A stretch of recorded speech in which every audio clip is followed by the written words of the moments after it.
기도하겠습니다. 주님 감사합니다. 우리를 부르시고 또 부르신 가운데 하나님 은사를 주시고 또 사명을 더하여 주신 하나님 감사합니다. 오늘 그 하나님의 부르심의 특별한 은혜 가운데 또 주어진 사명의 길을 걸어가는 복되오게 하는 은혜의 하루가 되게 하여 주옵소서. 예수 그리스도의 이름으로 기도드립니다. 아멘. 하나님 말씀 보겠습니다. 사도행전 13장 22절 한 절입니다. 패하시고 다윗을 왕으로 세우시고 증언하여 이르시되 내가 이새의 아들 다윗을 만나니 내 마음에 맞는 사람이라 내 뜻을 다 이루리라 하시더니. 아멘. 사도행전 13장 22절을 본문으로 하나님 마음에 맞는 사람, 하나님 마음에 맞는 사람이라는 제목으로 하나님 말씀 전하겠습니다. 어떤 음악, 이 곡을 만드는 작곡자이자 프로듀싱을 하는 사람의 이야기입니다. 자기가 이 곡을 만드는 사람으로서 가장 행복할 때가 언제냐? 내 노래를 연주해주고 불러줄 사람을 만나는 것이다 라고 말하는 것을 제가 들어봤습니다. 그러니까 어떤 곡을 작곡했는데도 아직도 그 곡을 제대로 불러줄 가수를 만나지 못해서 기다리고 있는 곡도 있대요.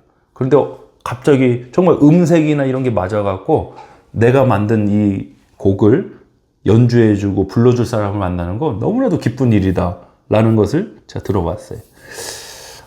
여러분, 하나님은 어떤 하나의 작곡하는 걸 넘어서서 세상을 만드신 분이에요. 그리고 인간을 만드신 분이에요. 저와 여러분을 구원하시는 분이에요. 먼저 명확히 우리가 분명히 해야 될 것이 있습니다. 바로 하나님은 누구든지 오라고 하셨습니다. 구원에 어떤 조건 이런 게 없습니다. 구원은 전적인 하나님의 은혜입니다. 누구에게든지 문이 열려 있습니다. 목마른 자들에게 돈 없는 자도 오고 누구든지 오라고 초청하셨습니다. 누구에게나 미치는 한없는 끝없는 하나님의 은혜인 줄 믿습니다. 그런데 그 하나님의 또 부르심 가운데 구원의 부르심 또 사명의 부르심이 있어요. 하나님이 특별히 사용하시는 사람들이 있어요. 바로 다윗과 같은 사람들이죠. 우리 사도행전 13장 본문 22절 말씀 한번 보겠습니다. 패하시고 다윗을 왕으로 세우시고 증언하여 이르시되 내가 이새의 아들 다윗을 만나니 내 마음에 맞는 사람이라 내 뜻을 다 이루리라 하시더니. 아멘. 하나님께서는 불순종한 이스라엘의 초대왕 사울을 패하시고 다윗을 2대 왕으로 세우셨습니다. 그때 다윗을 이제 먼저 만날 때 하나님 마음에 맞는 사람이다 라고 하셨어요. 하나님 마음에 맞는 사람이다. 왜 다윗이 하나님 마음에 맞는 사람이었습니까?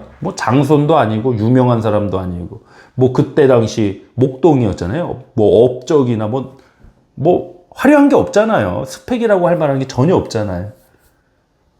그럼에도 불구하고 하나님은 내 마음에 맞는 사람이다. 왜? 앞서 서론에 말씀드렸듯이 작곡가가 자신의 곡을 불러줄 가수를 만나면 행복하듯이 하나님께서는 하나님의 뜻을 이룰 사람을 만나면 좋으신 거예요. 우리가 자주 부르는 찬양 중에 나 주님의 기쁨 되기 원하네, 이 찬양의 곡이 있지 않습니까? 우리가 주님의 기쁨이 된다는 게 얼마나 놀라운 은혜이고 축복입니까? 영광이죠, 여러분. 하나님의 뜻을 이룰 사람을 만난다? 여기에 하나님 기뻐하시는 거예요. 신앙생활을 거꾸로 하시면 안 돼요. 하나님을 내 마음에 맞추려고 하시면 안 돼요.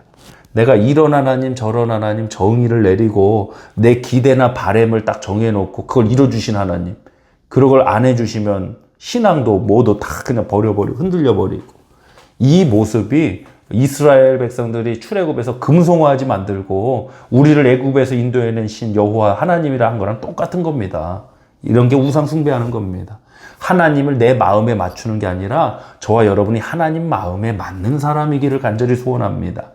하나님께서 나를 만날 때 저는 가끔 그런 생각해봐요. 하나님이 신영성 목사라는 사람을 보실 때 내 마음에 맞는 사람이다, 내 뜻을 이루게 하리라, 이런 말씀을 해주시면 얼마나 이게 귀하고 감사할까. 저는 가끔 그런 생각을 해봐요. 제가 종종 질문받는 것 중에 하나가 하나님께서는 도대체 어떤 사람을 축복하시느냐는 겁니다. 사실 저도 중요하게 생각하는 이 질문이고, 성경에서 축복받은 쓰임받은 인물들을 묵상하다가 그 답을 하나 찾았어요. 창세기 28장 3절로 4절입니다. 전능하신 하나님이 내게 복을 주시고 내가 생육하고 번성하게 하여 내가 여러 족속을 이루게 하시고 아브라함에게 허락하신 복을 내게 주시되 너와 함께한 내 자손에게도 주사 하나님이 아브라함이 주신 땅 곧 내가 거류하는 땅을 내가 차지하게 하시기를 원하노라. 하나님께 이 축복받을 사람이 도대체 누구냐? 어렵게 생각하실 필요 없어요. 바로 하나님의 말씀을 이룰 사람, 하나님의 뜻을 이룰 사람이에요. 그래서 우리가 기도할 때도 예수님이 가르쳐주신 기도, 주기도문에서 하나님 아버지의 뜻이 이루어진 것, 아버지의 뜻이 이루어진 것 같이 반드시 이렇게 기도하는 거예요. 여러분, 축복받는 것이 그걸 뭐 터부시할 일도 아니고 축복받는 건 귀한 일입니다. 필요한 일입니다. 그러나 축복을 주시는 하나님이 우리의 목적이죠. 하나님의 축복이 나 혼자 잘 되고 잘나고 끝나버리는 그런 역사 절대로 아닙니다. 하나님의 축복은 하나님의 말씀을 이루는 역사고 하나님의 말씀은 나라는 개인을 넘어서 선한 영향력을 흘러가게 하시는 역사예요. 하나님은 우리의 엎드린 교회를 정말 많이 사랑하시고 축복하시는 것 같아요. 정말 기적적인 일들이 많지 않습니까? 새로 예배당을 지금 건축하고 있고요. 정말 이거 우리의 힘과 노력, 상상력으로 할 수도 없는 일을 하나님은 오래전부터 계획하고 우리에게 허락하시는 것 같습니다.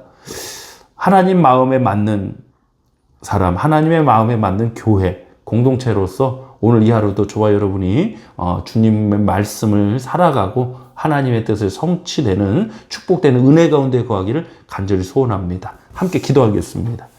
좋으신 아버지 하나님 감사합니다. 우리를 부르시고 특별히 교회 공동체로 사명과 사역을 허락하신 하나님께 영광 돌립니다. 하나님, 무엇보다도 하나님 마음에 맞는 사람, 하나님의 마음에 맞는 교회로 우리가 나아가길 간절히 소원합니다. 우리의 행위에 있는 것이 아니라 전적인 하나님 은혜와 하나님 하고자 하시는 역사심이 있는 줄 믿습니다. 하나님, 우리를 사용해 주시고 우리를 붙들어 주시고 우리 인도하여 주시옵소서. 오늘도 주어진 하루를 통해서 하나님의 말씀이 사라지는 기적과 축복된 은혜가 임할 줄 믿사오며 예수 그리스도 이름으로 간절히 기도드리옵나이다.